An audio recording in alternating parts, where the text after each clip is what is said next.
The Inspire 2 is a complex beast, so today we're talking about some complex things that new camera operators need to know. This video is an extension on our two-part series about dual operator control. I'll put those videos right there if you haven't seen them already. First up, what we call center up. You can press the C1 button on the bottom of the controller to center the camera because it's faster than panning back around. There is a heading indicator on the bottom right of both screens that show you where the camera is aimed relative to the possible direction of movement of the aircraft. Adjusting the camera settings, you can click this silver wheel and then scroll to change the aperture, shutter, or ISO. That setting will lock if you don't touch it for a minute and will need to be unlocked again by clicking the wheel again. Histograms and waveforms for checking exposure are found in the right-hand side underneath the record button in the camera settings. Most DJI systems have a shutter button right here. If you click that, it'll switch from video mode into photo mode to take a picture. This can be annoying if you're on a video shoot. To change it back, all you have to do is either hit record again or tap this icon on top of the record button to change back into video mode. Vader's obviously still here with me. Knowing how to get in and out of playback is good. It's the play button right here beneath record, and it's good to know that if one controller goes into playback, the pilot or the camera operator both go into playback. Same thing if you're watching a clip from the microSD and your camera operator chooses to go out of playback mode, yours will as well, and that can be kind of annoying. I did a video about everything wrong with the Inspire 2, I'll put that right here.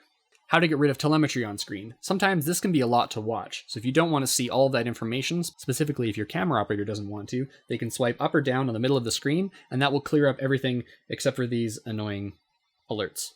Warnings. Getting rid of the telemetry also allows you to see the battery level on your smart device or Crystal Sky. How connection problems usually work. Flying the aircraft a long ways away will usually introduce signal breakup, which will get in the way of both controlling the aircraft and seeing a video feed. The only time when those video feeds are different is when there's breakup between the two controllers. This often happens when there's too much distance between the two, usually anything more than about 20-30 meters. Another good one for camera operators to remember is that your footage isn't always going to be viewed on a tiny screen.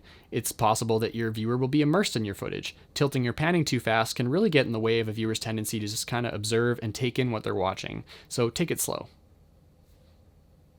The final thing for new camera operators to know with the DJI Inspire 2 is that they also have access to the telemetry and battery levels that they can keep an eye on. They can also check and modify exposure. They can make sure that footage is being recorded to both the microSD and the Cine SSD. They can check and replace batteries in Crystal Sky as necessary, and they can also keep an eye on how many batteries you have left for the aircraft. Now on to how we communicate. We just picked up a full set of these EarTech ultralights. They allow us to talk amongst ourselves while we're shooting, and we have two that we give to the director or producer on set so they can say a little higher, a little faster, that type of thing. These are great. This is a conversation that I have with directors or directors of photography that'll be working with me as a pilot.